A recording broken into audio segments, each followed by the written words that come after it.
الحمد لله رب العالمين والصلاة والسلام على سيد الأنبياء والمرسلين وعلى آله وأصحابه ومن تبعهم أجمعين. أعوذ بالله من الشيطان الرجيم. بسم الله الرحمن الرحيم. ولهن مثل الذي عليهن بالمعروف. صدق الله العظيم. আজ 2025 সালের 3 মে বাংলাদেশের রাজধানী ঢাকার নির্বাচন সভাপতি উদ্যানে আয়োজিত হেফাজতে ইসলাম বাংলাদেশ আহত এই মহাসমাবেশকে লক্ষ্য করে আমি সর্বপ্রথম স্মরণ করতে চাই ওই সকল বীর শহীদদেরকে 7টা থেকে 2024 জুলাই বিপ্লব পর্যন্ত রক্তের আগামী এই রক্তের পানি দিয়ে বাংলাদেশ 2024 5ই আগস্ট দ্বিতীয়বারের মতো স্বাধীনতা অর্জন করেছে। সেই স্বাধীন বাংলার মাটিতে দাঁড়িয়ে আমরা শপথে পানি উচ্চারণ করতে চাই, রক্ত দিয়ে স্বাধীনতা এনেছি, প্রয়োজনে রক্ত দিয়ে সেই স্বাধীনতা আমরা রক্ষা করবো ইনশাআল্লাহ।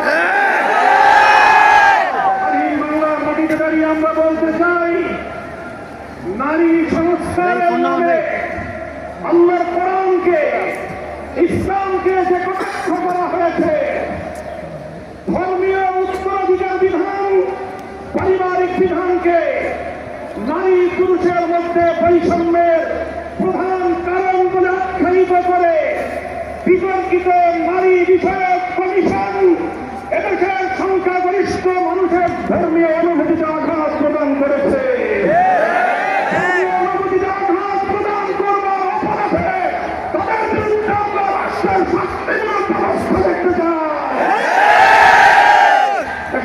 ইসলাম বাংলাদেশ বলতে চায়, এই তথাকথিত পশ্চিমা ধ্যান ধারায় বিশ্বাসী বিতর্কিত নারীবাদীদের আদর্শ এবং দর্শন নয়, বরং হেফাজতে ইসলাম বাংলাদেশ ইসলাম প্রদত্ত আল্লাহর ঘোষিত নারীর ন্যায্য অধিকারে বিশ্বাসী।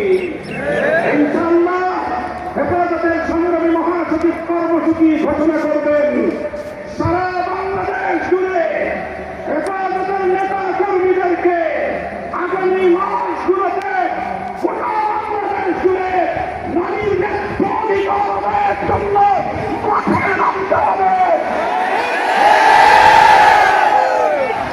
আমরা পরিষ্কার ভাষায় বলি, বাংলাদেশের স্বাধীনতার 53 বছরের মাথায় এসে সংবিধান সহ রাষ্ট্রের ব্যাপক সংস্কার কার্যকর